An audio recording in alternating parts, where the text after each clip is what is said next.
Hi, and welcome on to the All Guns Blazing podcast. My man DT in the building, fresh back from Dubai where he's causing chaos in the place. It was a good trip, wasn't it? It was a really, really good trip. I really enjoyed it. First time in Dubai. United Arab Emirates as a country is amazing. And I enjoyed every minute of it. It's brilliant, wasn't it? Did you enjoy the Q&A that we did over there? Do you know what? That was possibly the highlight of the trip for me.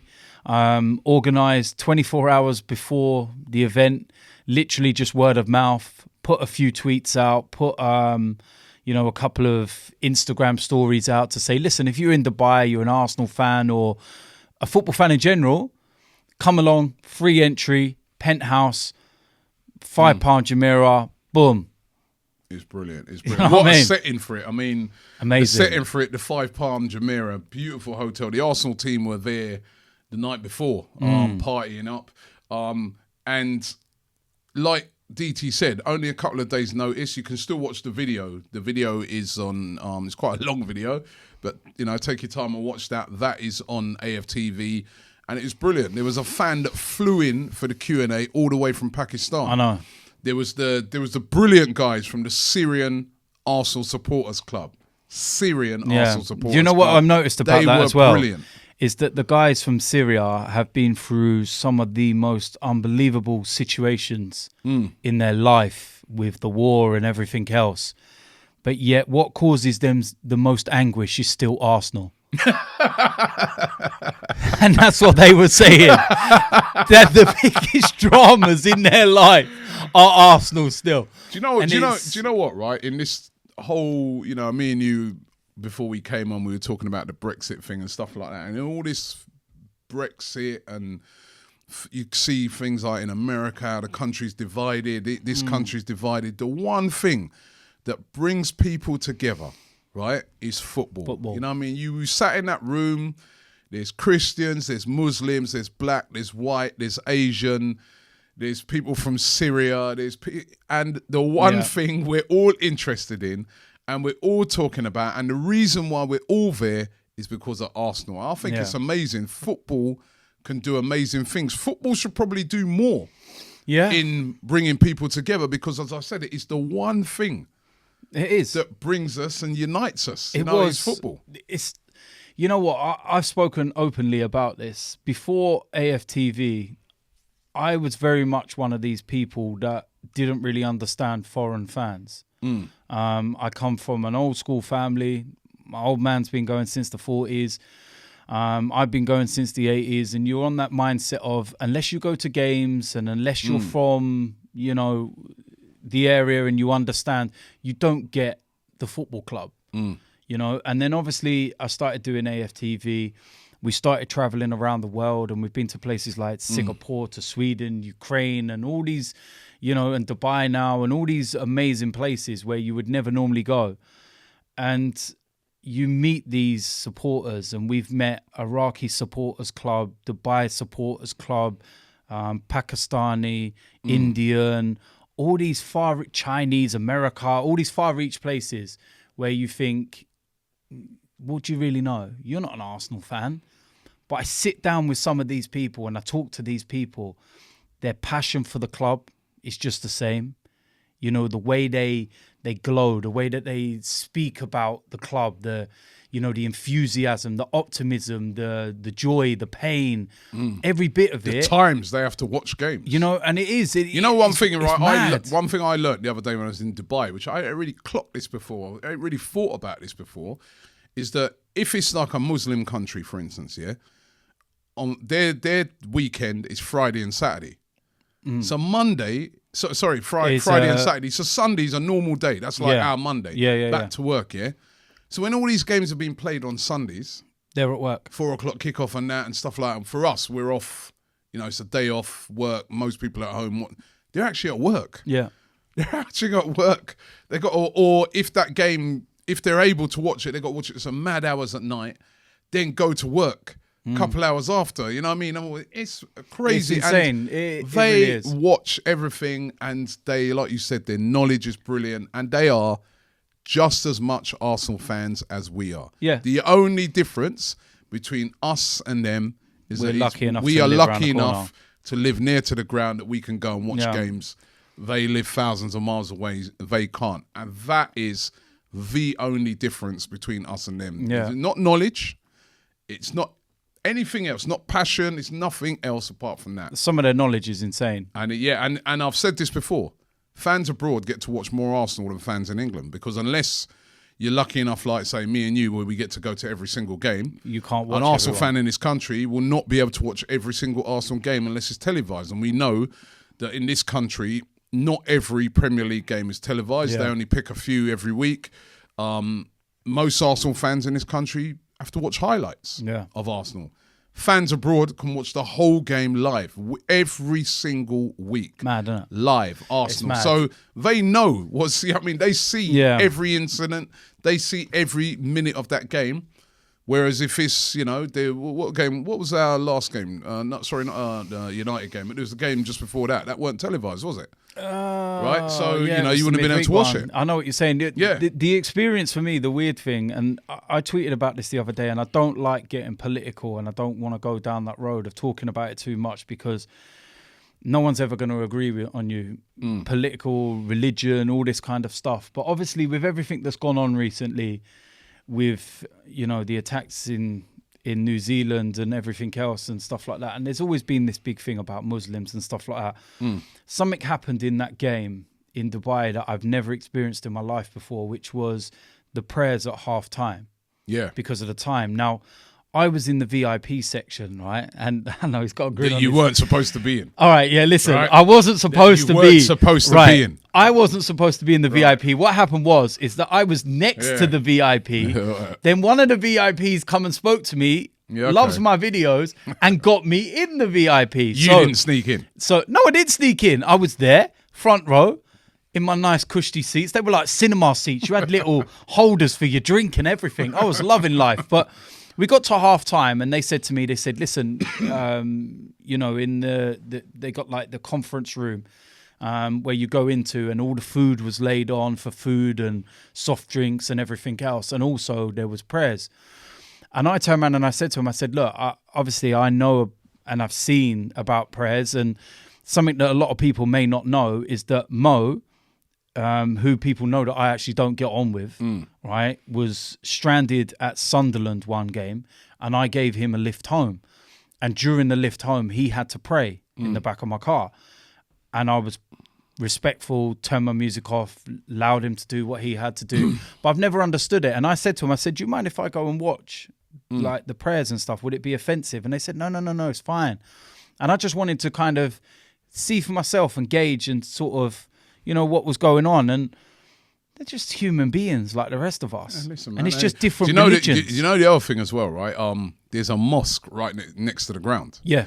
So after the game, like you know what it was like. We came out, we got absolutely mobbed. It was man. crazy out there. Fans were going crazy when we was doing the interviews and that. But then there was a call to prayers, right? Whilst we were doing the interviews, and Khalid, who brought us over there, said to people was still going crazy and that. And Khalid goes, guys, there's a call to prayers at the moment. Everybody Just stop. just stopped and waited till the end of it. Then went crazy again. It was brilliant, man. That was a mad. brilliant moment. And It's mad. you know what? As I said, it's like what you're just saying there. What you're reflecting is education. You are seeing it for yourself, and then you're saying to yourself, well, people are no different than I am. And this is what football can do. And then when we see the other side of it, the dark side of it, like what happened the other day in Montenegro, where you got fans, making monkey chants and stuff like that, Raheem Sterling and, Danny Rose and those guys, right? You know what I mean? You just think to yourself, you know what I mean? First of all, we got to come down on those people like a ton of bricks. But secondly, they need educating, because I think sometimes people, they don't understand they don't even know what they're saying sometimes, or they don't even know the effects of what they're saying. A lot of it's media propaganda. That's what it is. You know what I mean? So, education is very, I've heard John Barnes going on about it. I agree with him on that education is very, very important. You know what I mean? Growing up, amongst loads of Asian people, I went to school in Luton as well. Like you went to school there. There's a lot of Asian people in Luton, yeah? And I remember as a youngster, when sometimes people used to, back in those days, a lot more racist than it is now, people would walk past Asian people's houses and hold their nose and say, "Oh, the smell of that!" Oh, because of the food, the smell of curry coming out, right, of the houses. Now ask yourself this, yeah? It's crazy. Ask yourself when you think this: about what is the number one dish in this country that we all enjoy, all races, right? Yeah. Week in, week out, curry. I know. And that there straight away shows you that it's just education. Just because back in the day, those people were smelling those smells for the first time in their life, and it was a little bit different to what they were used to. It was like, ugh, gosh, what's that? Ugh, they're smelly. Now, you can't get enough of it. I know. And that just shows you that education is the key in this crazy. thing. And those fans over there in Montenegro, as well as being sanctioned for the rubbish they're doing, they need to be educated as well. They need to be told the reason why. It's just like fans at Arsenal sometimes. When we're using things like the Y word, we need to be educated. There's a reason why. I'll speak to Arsenal fans and yeah, but they use it. Tottenham fan, okay, yeah, no, hold on. They're using it for a reason. Right, they've taken that word that they've always been abused. They use it as an endearment, and they use it. Yeah, when our Arsenal fans using it, he's using it to get back at them, and that's wrong. Yeah. I know. And that Y word, I know you say it's like it's terrible. It's like in many respects as well. It's like what you're saying. It's like black people when they greet each other with the N word. Yeah. Right. It doesn't mean that I'm going to walk up to you and say, "Yeah, what's up, my?" Yeah, you know what I mean. It's like because exactly, you know what I mean. And it's there's little things, man. It's education. I was at the Wembley the other day when we played Spurs, and when Son came to take the corner, or he's over by the corner thing, there's a guy near me going DVD, right? And I said to him, "Okay, yeah, bro, you can't. What's that?" He goes, "What, Robbie? It's only a banter." I go, "No, it's not. It's not, bro. That's racist." Yeah. Why? I can't explain to him why. He's like, "Oh, yeah, fair enough. I didn't. Yeah, I suppose. You know what I mean? He didn't. He didn't out and out say." So, but I don't even think the guy was realizing. If I'm being honest, I don't even think the guy was realizing what he knows that he's being offensive by saying it, but he actually did think. He actually did think he's just having a laugh. Yeah. And I think we need to be, we have to stop people and we have to educate people and say to them, this is the reason. Because otherwise, people will just stop doing it, but underneath, they're still mumbling it. If you understand what I'm saying. I know see, the thing is, like what you're saying, yeah, and I know, like, it's weird that we're talking about this. We've gone off on one, I know, but it is. But it's like when I was growing up in Luton as well, like you said, it's very multicultural. And I've got so many Asian and black friends and everything else. And I remember at the weekends, for example, I used to go down to Luton Market. And do you remember Miss Henry's?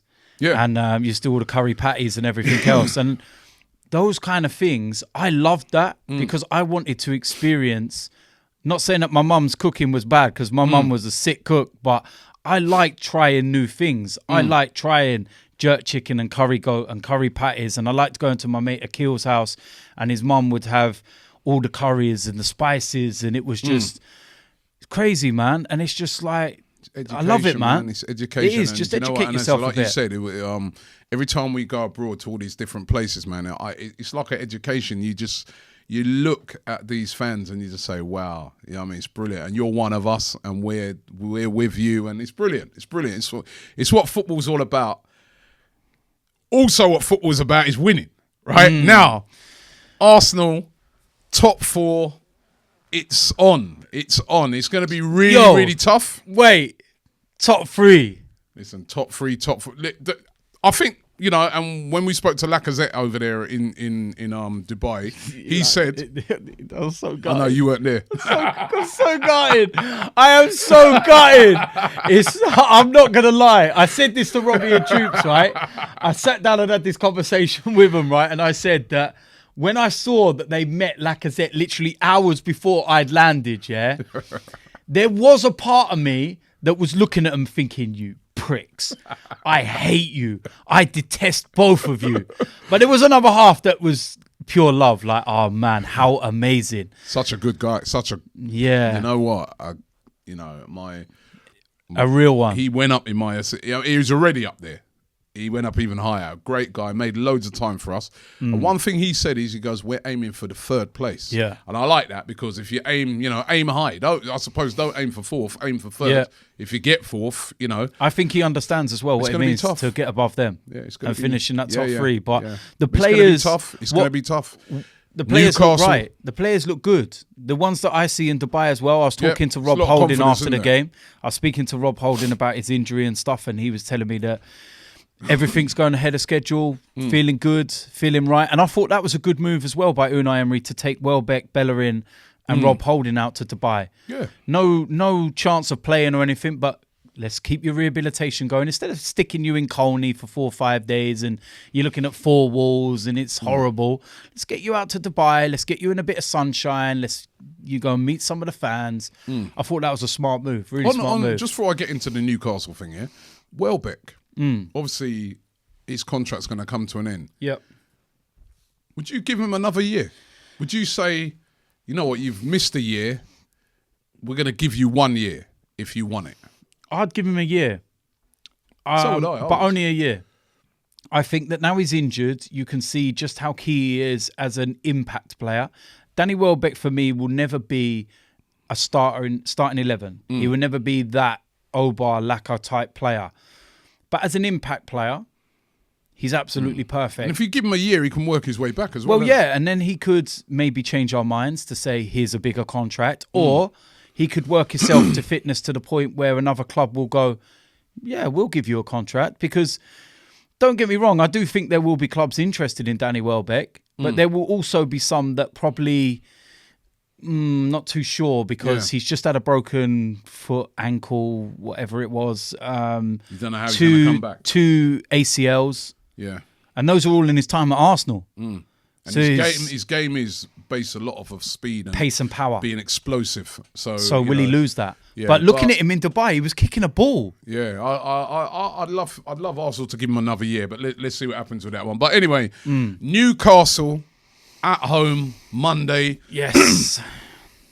An absolute must-win game, but not going to be as easy as we think. Newcastle been all right recently. You know what I mean? They've been, especially, they've been better at home, obviously, but even on the road, they've been decent. The new signing, Almiron, looks a really, really top player. We were linked with him, of course, for a long time. Jose Perez scoring goals, really striking up a good partnership with Rondon up front. At the back, defensively, they've been doing quite a... We know Rafa Benitez teams are very well organised, will be very hard to break down. I expect them to come and really be defensive and just try and get the ball up to Rondon for him to create havoc, and then have the Almirons and Jose Perez's running on, once they win it. So it's going to be a real counter-attacking style from them. I think we can expect that. They're looking like they're safe now. I don't know if that's going to affect it, but it's not going to be an easy game. But it's every game from now, we spoke about it on the last podcast, is a must-win. Are you confident going into that game against Newcastle? I am, because it's at home. And our home record speaks for itself. And if you don't go into home games feeling confident with the kind of record we have, then something's wrong. We have drawn a few games at home. And remember, we've only drawn 2 games. We've only drawn 2. Drawing a game at this stage of the season is like a defeat. But one of the draws was Liverpool, which is not bad. And one of them was Wolves. On a day where we were awful. Yeah. And we got out of there going, you know what, that's a point gained and 2 dropped. So we can't afford to be awful against Newcastle. But you look at the way we're playing at the moment. We've gone into this break with our heads held high. Everybody's buzzing. It hasn't actually been that bad a couple of weeks off. I know we missed football, but in a sense of we left with smiles. Yeah. You imagine we lost to Manchester United. You imagine we didn't turn it round against Rennes. We'd have gone into the Tottenham game just before that, even though we should really have won it. Yeah. But it was. But you can look back on it now. You can look back on it, and you can. The performance was good. Yeah, and we can also look at this and go, you know what? We're going into that game on Monday knowing full well what we need to do. We're going to know the Man United result. We're going to know the Chelsea result. We're going to know the Spurs result. So if Spurs lose to Liverpool, like people are presuming at Anfield, we go into that game on Monday knowing that a victory takes us 3rd. And there's nothing anyone else can do. Or we lose and Man United and Spurs win. Spurs pull away from us. Man United go back above us.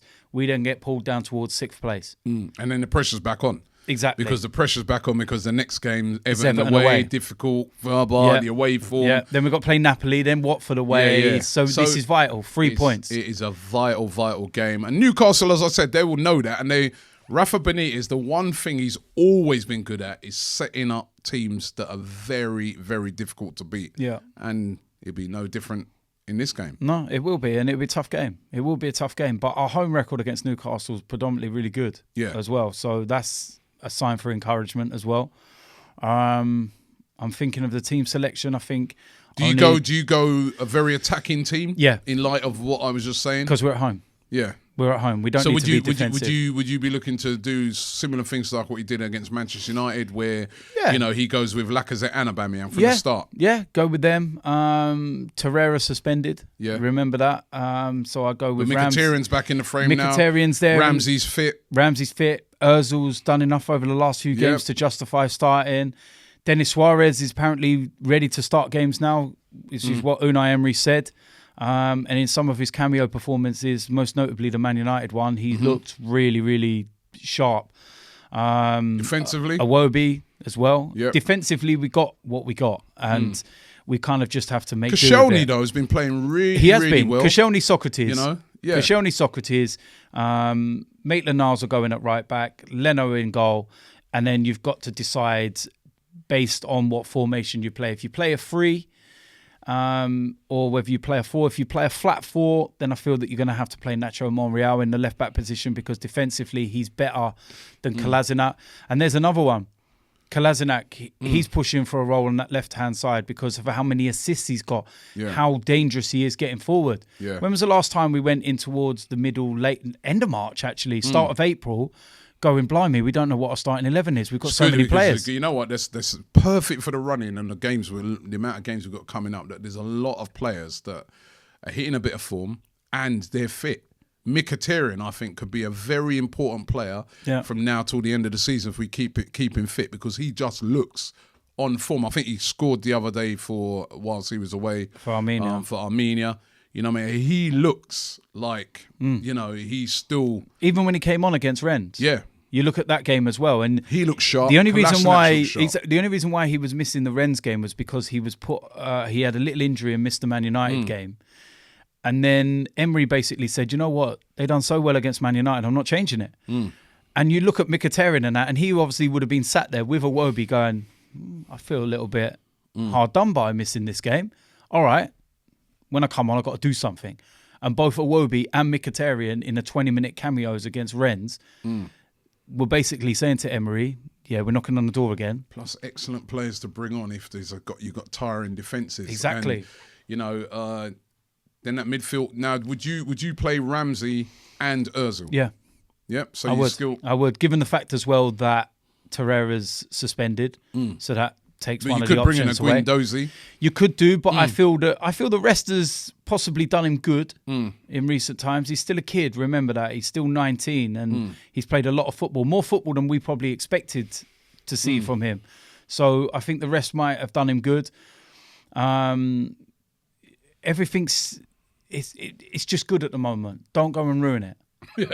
You know what I mean? Everyone's happy. Listen, Granit Xhaka now. I've got to ask you about here he goes. Right? Here he goes. I've got these quotes from Xhaka, right? Now, is he ruining it? Because just as we're all bigging him up, I said the other day that to me, probably from now to the end of the season, could possibly be one of our most influential players. He scored a banger for Switzerland the other day. I don't know if you saw it. Yeah, I did. Right? I was the one who showed you. Was it you showed me? I see it straight away. I was like, Robbie, look at this. Right? But these quotes from him where he says, "I'm very ambitious. I want to take the next step. Arsenal doesn't have to be the last stop," which has been interpreted by a lot of people as basically he wants to move on. Else. He's looking to move on. Now, when I heard that, and I said it to you at the time, man, I was like, listen, hold on a minute. You've only just turned up this season, right? In the years that you've been here, you owe us. You owe us more than just like being consistent this season, because you haven't been for the past few seasons, and now You're having a decent season now. Now you're talking like this, Right. like you want to be off. I mean, I don't know, man. If What it's I'll misquoted say, or whatever. what I'll say on it, But if that's true, I don't like that. right, a lot of what was said was misquoted. What's misquoted? When he's saying, I want to make the next step, I genuinely believe that's with Arsenal. I haven't seen anything from him. I'm very ambitious. Right, listen. I want to take the next step. Yes. Arsenal does not have to be But that was the not last all stop. said in one sentence. What I'm saying is those are what's picked from the quotes, yeah? Right. Now, what I'm trying to say is that he wants to make the next step. I believe that's with Arsenal. No problem with that whatsoever. If you look at Then say it. history, I want to make the next step with Arsenal. If you want to see the history of the quotes over Xhaka over the last 6 months, you'll see that he has only spoke positively about stepping forward for Arsenal. So this is not like, let's look at Eden Hazard, for example, at Chelsea. It's very clear that he's playing a game at the moment. Am I staying? Am I going? He's flirting with Real Madrid. He's making it very, very clear that his foot's already out of the door. Granit Xhaka's not given any implications whatsoever that his foot's out the door. It seems to me that he wants to be captain of this club. It seems to me that he wants to take the next step. And I believe that that is with the club. You said it yourself. Next step. Yes, the next step with the club. Because what is our next step, Robbie? Arsenal our next step. does not have to be the last Robbie, stop. what did I tell you? It's not all one sentence. So what I'm saying is, it's that, okay, he may have said that Arsenal might, but players get asked that all the time. Players might go back to their native homeland. He might go back to Switzerland. I still believe that he'll probably end up finishing his career at Basel. He loves Basel. He was there last week playing for Switzerland. He wouldn't be saying, I want to take the next step to Basel, would he? No, because we're not. No, this is where you're getting it mixed up. He never said the next. How are you not? What you're interpreting is that when he says the next step, he means somewhere else. I believe his next step, he means at Arsenal. Because, I hope so because he's having a great. Yes, because I said already. You know what I mean? I've been bigging him up this season. This is the thing. Right? We've got next steps. If we get into the Champions League, that's one step. All right. Then it's to progress and try and take on Liverpool and Manchester City. That's where you ultimately want to be. Those are the steps you need to take to become the best. Okay. The spokesman spoke. You know what I mean? There you go. Granit Xhaka's spokesperson. My guy. I hope you're right. Granit Ross Clark Xhaka. I hope you are right. Yeah. Listen. I hope you're right because I must admit I got a bit annoyed when I saw that because I'm like, yo, come on, man. You've just turned up. But there's a reason. But what did I say to you? I said, let me go and have a look at the exact quotes and the interview and everything else. Studying it. And I sat there Granit, please. and I sat there and spoke to my Swiss source, right? Who Swiss sauce. basically interpreted it for me. Do you know what I mean? It's the Austrian in him.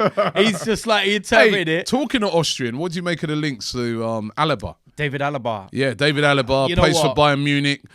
Left back, a player that he's brilliant. Right. I love him. Used to be an Arsenal fan. Used to be, he is. Or he's an Arsenal fan. Bayern Munich have gone out and they have bought this the guy left back from Atletico Atletico. Madrid for £65 million. Does that mean that Alaba is going to be surplus? I mean, I know he can play different But positions, he's predominantly left back. but he would be perfect. But could we afford Alaba? Well- He wouldn't be cheap, would he? Well, this is the thing, right? Is that the rumours over the last week has been Alaba and TE. And I looked at those two rumours and I was like, nah. And I'm already gearing myself up for, hi, welcome to Transfer Daily, the show that keeps you up to date. Today we're linked with Samuel MTT. And it's like, no. Samuel no, what? MTT. It's like really hard to pronounce his name without it sounding erotic, isn't it? It's like, hey, get the titties out. It's like, no, listen. What I'm trying to say.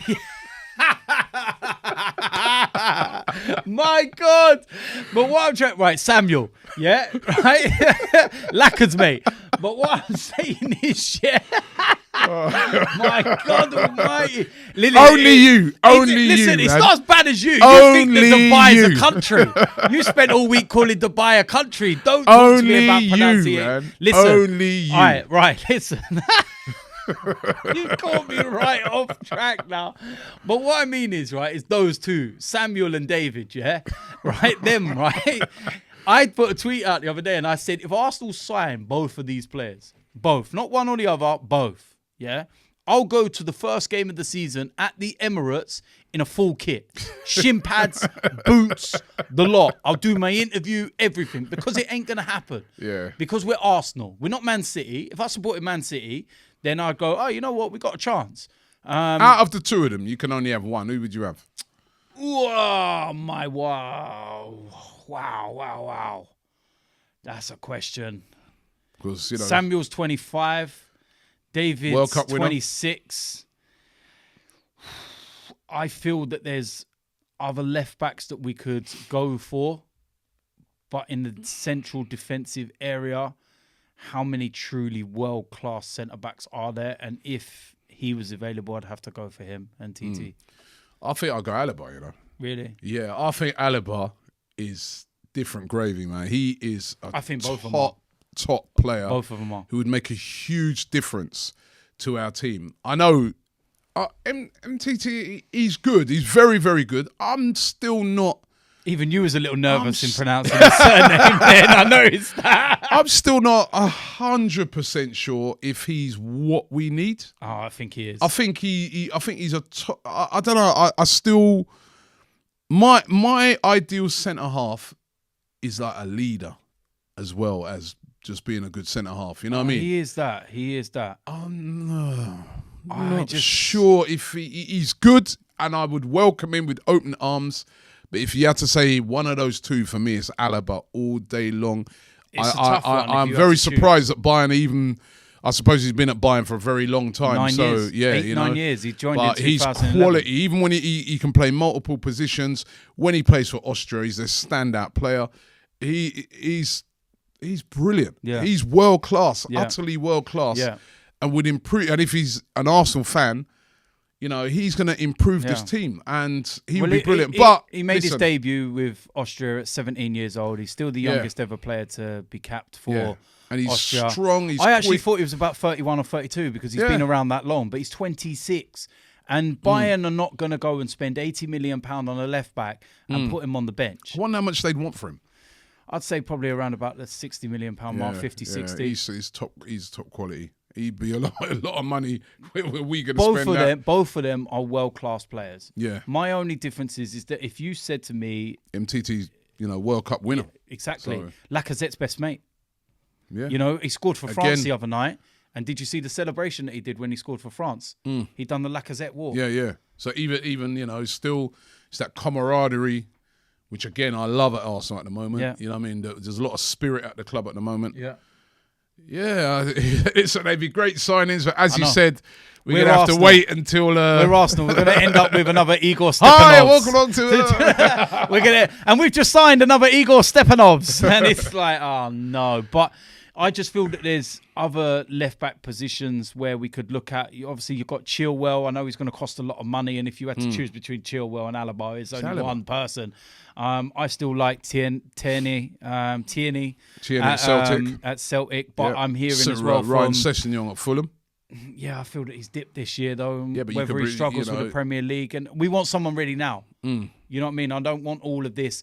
He'll be all right in a couple of years or anything. Like you look at but you could keep Monreal there, right? And then you could bring like a Ryan Sessegnon. I think Monreal might be the one getting pushed on. Year left, going into the last part of his contract. If he bought Alaba, I couldn't see Monreal staying. Someone's going to have to... If we bought Alaba or MTT, then the Magic Sock's coming out. And I'm going to have an amazing summer. That's just not Arsenal-like, is it? It's not. You know what? This is what we're going to be looking at in the summer to see if there is, it's very interesting. I did that interview the other day with Khalid after the game over there in Dubai, and he said something really interesting. He said that we should give Stan Kroenke a chance this summer because he now owns 100% of the club. Yeah. Let's see what he's going to do. Exactly. Let's be patient. There's no hiding place. Let's not jump on him. Let's say, right, Stan Kroenke, show us you mean business. Yeah. Now, you don't own a bit of it. You own all of it. Show us what you own all of it. And it was very also, finally before I go, but you said something over there that was very interesting when we was over in Dubai. When we were talking about, people kept messaging us and saying, yeah, Robbie, man, talk to a sheikh over there. See if he can invest in the club or take the club over. But But you said that you were speaking to somebody when he was in the VIP, which he sneaked into, right? Right when he was sneaked in, man. But Invited. you were saying that you said to somebody that you were very surprised that no sort of rich sort of Arab sheikh or whoever, rich business person has come in for Arsenal, especially over there in Dubai, especially with the Emirates connection and stuff like that. Yeah. And you were saying that somebody, you say it. You say it. I don't want to say what you said. I was speaking to the guy. I'm not going to reveal his name or anything and bait him up on that, but he's a musician. He's a well-known artist and everything. And I was talking to him about why no one's actually came in, because we're an appealing club, London Stadium. There's not a lot really to do at the club except take it over and go and make them win trophies. And he said that they don't like doing business where there's issues, in terms of like Arsenal have always had relatively two owners. Two high-profile owners fighting against each other for complete ownership of the club. They were not going to get involved. They're not going to step in, and they're not going to go, because they'd have to try and buy one from one and a bit from the other. They goes, I wouldn't be surprised that if in the next couple of years that someone makes a move now that Stan Kroenke fully owns Arsenal, because they've moved the middleman, so to speak. There's no complications. You don't have to go to this one to buy 30% and him to buy 60% and all this and that. You can now go to Stan Kroenke directly and say, I want to buy Arsenal. I want 100%. Here's the money. They may also, which is another nightmare scenario, be looking at Tottenham. Which I've heard those rumours as well. Now they've got the new stadium and all that. Being in the area that I was the other day, I did speak to a few of the top people. And I told them, listen, don't be buying Spurs, yeah? And they promised me, they were like, DT, no, I'm not going to put on my accents like Troop. You know, being around Troops, yeah, because some of his accents that he put on this weekend, when he are dreadful. He was in the taxi and he put on about 4 accents for these 4 different people. And even you were like, what are you doing? The funniest thing is he put on the accent for somebody who tweeted him. So he hadn't even spoken to the person. He was reading out the tweet and he was reading it in an accent. I'm like, hold on. Why are you reading it in an accent for? It's a tweet. I know. Just read it normal. No, I just feel that, yeah. Look. What do you think of their new stadium? It's a really nice stadium. What, the one we went to in Dubai? No, Tottenham's one. Oh, it's a shithole, man. No, I couldn't give a damn about their shitty stadium, man. No, come on, be honest. No, I couldn't care less. No. Listen, when they open their... Listen, when they open... You have to be 100% honest. I'm being 100% honest. When they open their trophy cabinet, it's like you opening your wallet, right? Pure dust comes out. That is it. That's all I see. And at the end of the day, they're doing a Legends game there today. There's levels to this, yeah? Their legends are people like Darren Anderton. Right? With all due respect here, yeah? We had a Legends game. First ever game at the Emirates was Dennis Bergkamp. And we had Bergkamp, Henry, Vieira, Overmars, Petit, Wrighty. Legends. Real legends. Who have they got? Nah, man. Don't tell that shit stadium, man. Sod their stadium. They got loads of lights and everything. Ooh, you'll be able to do a little light show for the Europa League next season. Come on, be honest. It is nice, though. It's all right. It's all right. It's all right. But, you know, I'm looking at it. I'm like, you're looking at something, right? You want to cuss it, yeah? You're looking around saying, yeah, I've got to find something. You know what it is? And then I'm looking around and I'm saying, oh, you know what it is. No. You know what it is? It actually looks all right. It does look all right. It is the. They copied the stadium. They copied us, innit? Example of living next door to your neighbour, yeah? He's just had a renovation to his drive and the extension and that. And you literally turn around and you're like, yeah, I want that. That's all Tottenham have done. They've literally looked at their neighbours, us, and gone, yeah, I want a blue version of that. It's pretty much the same, but the only difference is that just the outside of it. Like the corners arch exactly the same, yeah. But the difference is one of our ends has got a clock on it. Theirs has got a cock on it. So we've got the clock end and they've got the cock end. Well, that's a perfect way. Do you know what I mean? Perfect way to finish the show. Mr. DT, as always, respect, man. Don't forget to subscribe to AFTV. Also, don't forget you can download the podcast. The link is in the description if you're watching it here on YouTube. Please download the podcast. And hopefully we get a big win. Hopefully some results can go in our favour. But regardless of that, we got to get our job done we need to beat Newcastle. It is an absolute must-win game. And if we can get that win, then we can really start looking forward to trying to get into the top 3.